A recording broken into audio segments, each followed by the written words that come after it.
안녕하십니까. 아크스키 이문진입니다. 오늘은 저번 시간에 이어서 아크스키 이론편 2편을 준비해 봤습니다. 오늘의 주제는 스키 기술의 체계입니다. 저희가 두 편으로 준비를 했고요. 오늘 첫 번째 시간 진행하도록 하겠습니다. 그럼 시작합니다.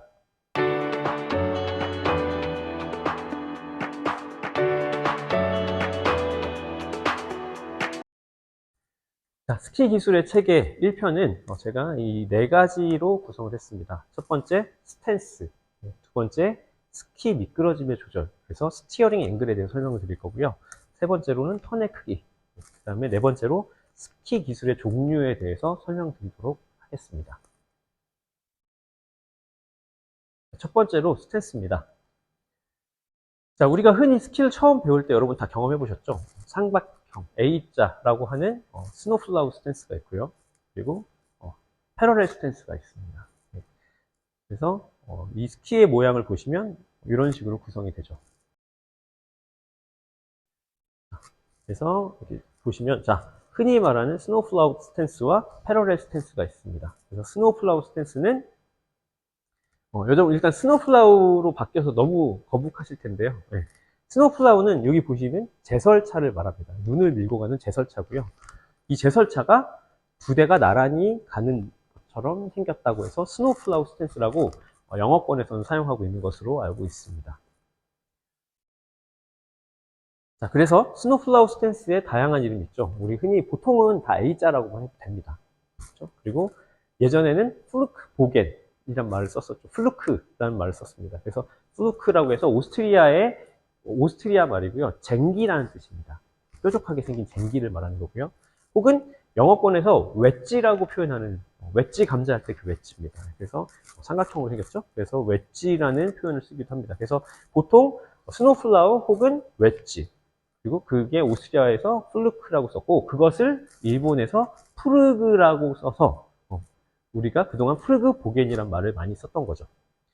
그 다음에 어린이 교육할 때는 보통 P자라고 외국에서는 사용한다고 합니다. 보통 국내에서는 A자라고 제일 많이 쓰는 것으로 알고 있습니다. 그래서 저도 수업에서는 보통 A자라고 얘기합니다. 자, 그 다음 패러렐 스탠스. 패러렐 말 그대로 평행하다는 뜻이고요. 보통 11자 이렇게 얘기 많이 할 거고 외국에서는 그냥 보통 패러렐로 다 얘기를 하고요. 어린이 교육할 때 포테이토. 그래서 왜 저희 포테이토 칩이 아니죠. 뭐라고 하죠? 프렌치 프라이. 맥도날드 프렌치 프라이 이렇게 뽑아보시면 길쭉하게 생겨서 아이들한테는 피자 스탠스와 포테이토 스탠스라고 보통 얘기를 한다고 합니다. 자, 스노플라우 스탠스는 여기 보시는 것처럼 지지하는 스키가 만드는 면적이 넓어지기 때문에 지지하는 면적이 넓습니다. 그래서 그 위에 중심이 위치하기 때문에 안정감이 있고요. 밑에가 넓기 때문에 안정성이 굉장히 높습니다. 반면에 패러렐 스탠스는 그 스노플라우 스탠스에 비해서 지지하는 면이 좀 좁은 편이고요. 그래서 안정성은 작습니다. 자, 스노플라우 스탠스는 기본적으로 아까 말씀드린 제설차 같이 눈을 밀고 가는 형태이기 때문에 스키가 만드는 저항이 큽니다. 눈에 대한 저항이 커서 감속하는 데 유리합니다. 그래서 저희가 초보자들에게 스노플라우 스탠스로 처음 스키를 시작한 것이죠. 자, 그에 반해서 패러렐 스탠스는 눈에 만드는 저항이 같은 방향으로 되어 있기 때문에 상대적으로 작습니다. 그래서 가속하는데 스키는 스피드를 내는 경기이고 스피드를 내는 운동이기 때문에 궁극적으로 스피드를 내는 것으로 기술이 발전하게 됩니다. 그래서 처음 배울 때는 스피드를 줄이려고 노력하지만 기술이 발달할수록 계속 스피드를 내면서 컨트롤하는 방식으로 바뀌기 때문에 가속에 유리하다. 패러렐 스탠스가. 그리고 스노플라우 스탠스는 스키가 세워져 있는 상태가 유지되어 새로운 턴 도입에 유리합니다. 여러분 잘 아시다시피 양쪽 다리 이렇게 세워져 있죠. 그래서 내가 체중을 이동하는 순간 이미 스키가 세워져서 휘기 좋게 만들어져 있기 때문에 새로운 다음 턴을 하는데 유리하죠. 그래서 초보자들에게 적합한 스탠스고요. 반면에 패러렐은 스키와 신체 방향이 일치되어 있습니다. 스노플라우 A자를 많이 하시면 골반이 불편했던 느낌 많이 받으셨을 텐데요. 내 스키의 저항의 방향과 나의 신체의 정렬의 방향이 맞지 않기 때문에 그런 건데요. 반면에 패러렐 스탠스는 내가 선 방향 그대로 서기 때문에 신체의 무리가 상대적으로 적게 나타납니다. 자, 마치 이것은 우리가 자전거를 처음 배울 때 세발 자전거와 비슷한 거고요. 세발 자전거 넘어지지 않죠, 아이들이. 그렇죠? 그리고 페달에 대해서 적응하고 핸들 조작에 대해서 적응할 수 있고요. 그렇죠? 그리고 패러레시스턴스는 마치 자전거, 일반 두발 자전거와 마찬가지다라고 생각하시면 좋을 것 같습니다. 자, 그 다음으로 이제 스키의 미끄러짐 조절입니다. 스티어링 앵글이라고 지도자 연맹 교본에도 나와 있는데요. 스티어링 앵글이라는 개념은 한 턴을 하는 동안 스키가 미끄러지는 각도를 말합니다. 그래서 스키가 여기서부터 시작해서 이렇게 미끄러지는 각도를 스티어링 앵글이라고 합니다. 그래서 스티어링 앵글은 작다 혹은 크다라고 얘기하고요. 이 사이에 무수히 많은 각도들이 존재하겠죠. 그래서 스티어링 앵글, 스키가 미끄러지는 정도가 작을수록 스키가 눈에 만드는 저항이 적습니다. 작습니다. 그렇죠? 그리고 스티어링 앵글이 커질수록 스키가 만드는 저항은 증가하게 됩니다. 그렇기 때문에 스티어링 앵글은 작을수록 가속에 유리하고요. 클수록 감속에 유리합니다. 자, 스티어링 앵글이 작을수록 스키가 회전하는 속도가 그러니까 스키를 인위적으로 조작하는 것이 적기 때문에 턴 사이즈 조절에는 불리합니다. 상대적으로 스키를 미끄러뜨리면서 조작하기 때문에 턴 사이즈의 조절에 굉장히 유리하죠. 그래서 보통 기초 계열 기술이 스티어링 앵글이 큰 기술이고요. 상급 기술로 갈수록 대체로 스티어링 앵글 정도가 작아지고 빨라지는 거라고 생각하시면 되겠습니다. 자, 여기 보시는 것처럼 스티어링 앵글이 작다는 것은 스키어가 인위적인 조작을 하는 부분이 작다는 거고요. 스키어의 개입이 작다. 스티어링 앵글이 클수록 스키어의 개입은 증가합니다. 스키를 많이 미끄러뜨린다는 것 자체가 내가 인위적으로 스키를 미끄러뜨리고 있기 때문에 개입이 증가한다. 이렇게 생각하시면 되고요. 이쪽이 어떤 기초 계열, 기초 기술에 적합하고 저쪽이 적게 미끄러뜨릴수록 속도가 빨라지기 때문에 상급 기술에 적합하다. 이렇게 이해하시면 되겠습니다. 자, 그래서 여기 보시면 한 턴을, 자, 제가 표시해 놨는데요. 자, 제가 여기 스키 모형을 가져왔습니다. 자, 여러분들이 한 턴을 하는 데 있어서, 아까 스티어링 앵글이 뭐라고 했죠? 스키가 미끄러지는 정도라고 했습니다. 내가 한 턴을 하는 동안 스키를 많이 미끄러뜨리면서 반원을 만들게 되면, 이런 자국, 슈플이 나타나게 됩니다. 스키를 타고 나면 이렇게 넓어졌다가 좁아지는. 그래서 이런 형태가 나타나는데 주의하실 점은 한 턴을 하는 동안 얼만큼 움직일 것이냐기 때문에 한 턴 동안 여러분들이 스티어링 앵글 조작, 그러니까 스키를 미끄러뜨리는 조작을 한 번에 해놓고 보는 것이 아니라 한 턴을 하는 동안 꾸준히 미끄러뜨린다고 생각하시면 되겠습니다. 그러면 이런 형태가 나오고 보통 우리가 이런 형태를 베이직 턴이라고 하죠.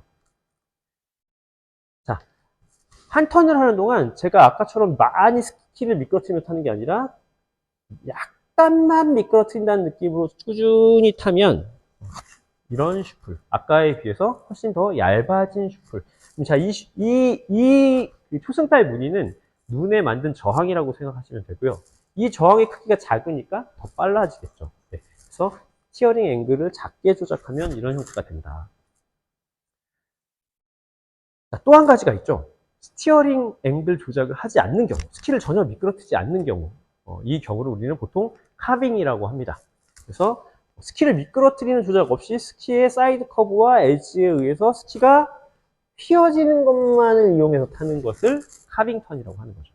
아까 말씀드린 것처럼 스키어가 개입하는 부분이 굉장히 적어지고 스키의 본연의 사이드 커브와 회전 반경에 의해서 턴을 만들어 간다고 생각하시면 되겠습니다.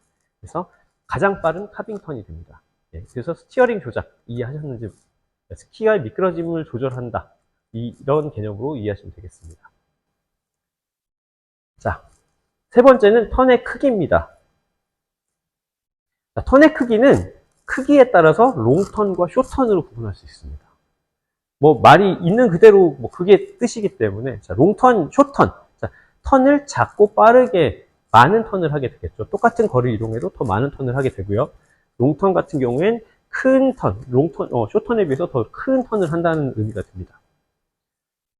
그래서 스키 경기에는 슬라롬과 자이언트 슬라롬 이런 식으로 나누고 있죠. 자, 그래서 턴의 크기는 이렇게 생각하시면 됩니다. 작을수록 혹은 턴의 크기가 커질수록, 예. 턴이 작다는 것은 스키가 어떻게 된다는 얘기죠? 많이 휜다는 얘기입니다. 많이 휘려면 빠르게 휘어야 됩니다. 그래야 작은 턴을 만들 수 있죠.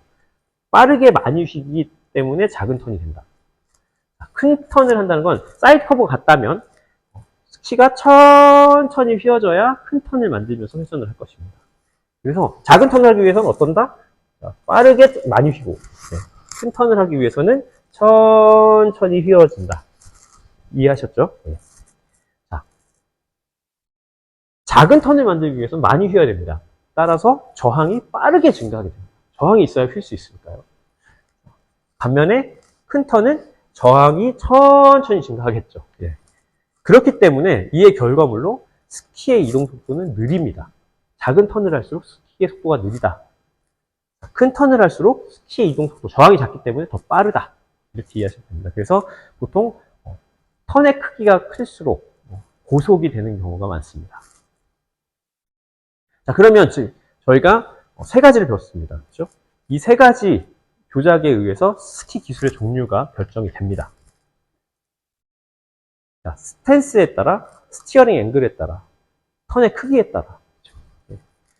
그래서 스탠스와 스티어링 앵글, 턴의 크기가 더해지면 스키 기술이 되는 것입니다. 자, 스키 스탠스에는 뭐가 있었죠? 스노우플라워와 패러렐이 있습니다. 그리고 스티어링 앵글. 스티어링 앵글은 작다, 크다인데요. 그것을 이제 대한스키 지도자 연맹의 교본에 따르면 베이직, 다이나믹, 카빙 이렇게 세 가지 단계로 구분을 하고 있는 거라고 생각하시면 되고, 베이직은 뭔가요? 많이 미끄러지는, 스키의 미끄러짐이 한 턴 안에서 많다.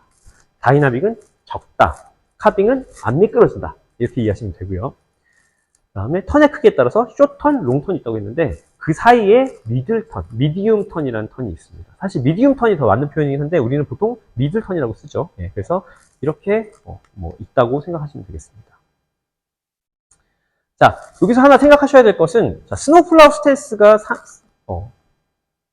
세발 자전거라고 말씀드렸고, 패러렐 스탠스가 두발 자전거라고 했습니다. 자, 우리가 자전거를 탈 줄 안다. 세발 자전거를 타면서 우리가 자전거를 탈 줄 안다고 얘기하지 않습니다. 그렇죠? 예. 그래서, 세발 자전거를 타는 것은 왜 타나요? 두발 자전거를 타기 위해서 기초적인 어떤 연관성, 핸들의 조작이나 패드를 하는 방법을 배우기 위해서 한다고 생각하시면 됩니다. 궁극적으로 우리가 스키를 탄다. 마찬가지입니다. 스노우플라워 스탠스로 스키를 타는 것은 그냥 스노우플라워 스탠스로 연습을 하는 것, 어떤 기초적인 과정을 하는 것이고요. 궁극적으로 우리는 패러렐 스탠스로 스키를 타는 것을 스키를 탈 줄 안다 라고 얘기를 하는 것이죠. 그런 의미에서 생각해 볼 문제가 있습니다.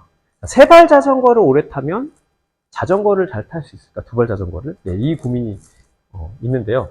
여러분들 아마 자녀 교육이나 혹은 본인의 경험에서 세발 자전거에서 두발 자전거 넘어가는 과정이 굉장히 힘드셨을 겁니다. 왜냐하면 회전하는 메커니즘이 약간 다르기 때문입니다. 세발 자전거는 핸들에 의해서만 턴을 할 수 있습니다. 하지만 두발 자전거는 어떻습니까? 기울임과 중심 이동을 이용해서 턴을 할 수 있습니다. 그래서 대체제로 나온 것이 요즘 밸런스 바이크라고 하는, 스트라이더라는 브랜드가 제일 유명하긴 한데, 이런 밸런스 바이크, 두발 자전거의 메커니즘, 회전 메커니즘을 빨리 익힐 수 있는, 어린이들이 빨리 익힐 수 있게 밸런스 바이크라는 것이 나와서 오히려 세발 자전거를 타는 것보다 밸런스 바이크를 탄 경우에 더 빨리 두발 자전거를 탈 수 있다 얘기를 많이 합니다. 자, 그래서 여러분들이 스노우플라워의 베이직 다이나믹 카빙, 과거에는 있었습니다. 근데 사실 필요가 없는 거죠. 스노우플라워는 그냥 스노우플라워 턴이라고 해서 턴만 할 수 있을 정도만 배우면 충분히 배운 것이고, 궁극적으로 우리는 패러렐을 타기 위해서 타는 것입니다. 그래서 우리의 기술들은 보통 스노우플라워 턴과 패러렐 조합으로 구성이 됩니다. 그래서 패러렐, 베이직, 숏턴, 베이직, 미디움 턴, 베이직, 롱턴이 있는 거고요. 패러렐, 다이나믹, 숏턴, 미디움 턴, 롱턴이 있는 거고, 패러렐, 카빙, 숏턴, 미디움 턴, 롱턴이 있는 거죠. 자, 근데 사실 아까 말씀드린 것처럼 자전거를 탄다, 굳이 패러렐로 탄다 얘기할 필요가 없는 겁니다. 그래서 우리가 스키는 보통 패러렐을 다 타기 때문에 패러렐은 빼고 베이직 숏턴, 베이직 롱턴. 그 다음에 베이직 단계에서는 또 굳이 미디움 턴이 필요가 없기 때문에 그렇죠. 네. 그다음에 다이나믹, 숏턴, 롱턴, 미디움 턴, 카빙, 숏턴, 미디움 턴, 런턴 이렇게 기술이 구성된다고 보실 수 있습니다. 자, 그래서 오늘 이제 처음으로 스키 기술의 체계 1편을 했는데요. 자, 가장 기본적으로 스키 기술이 구성되는 요소들에 대해서 설명을 드렸습니다. 아까 말씀드린 스탠스와 스키의 미끄러짐 조작, 스티어링 앵글, 그리고 스키의 크기, 턴의 크기를 가지고 스키 기술을 나눠봤습니다. 여기서 한 가지 의문이 드실 겁니다. 스템이 빠졌는데, 그쵸? 예, 저희가 검정을 보게 되면 스템이란 기술이 있는데, 스템은 어떻게 된 거지? 예, 그 스템에 대해서는 저는 개인적으로는 기술이라고 생각하지 않아서, 제 이론에 넣지 않았는데, 뒷부분에, 2편에서 그거에 대한 상세한 내용을 설명해 드리도록 하겠습니다. 그래서, 다음 이제, 기술 체계 2편에서는, 여기에서 다루지 않은 부수적인 기술 요소들과, 그리고 아까 빠진 스템 관련된 내용을 설명드리도록 하겠습니다. 그래서 오늘 두 번째 시간, 마크스키 이론편 두 번째 시간, 스키 기술의 체계 1편을 진행했습니다. 시청해 주셔서 감사합니다.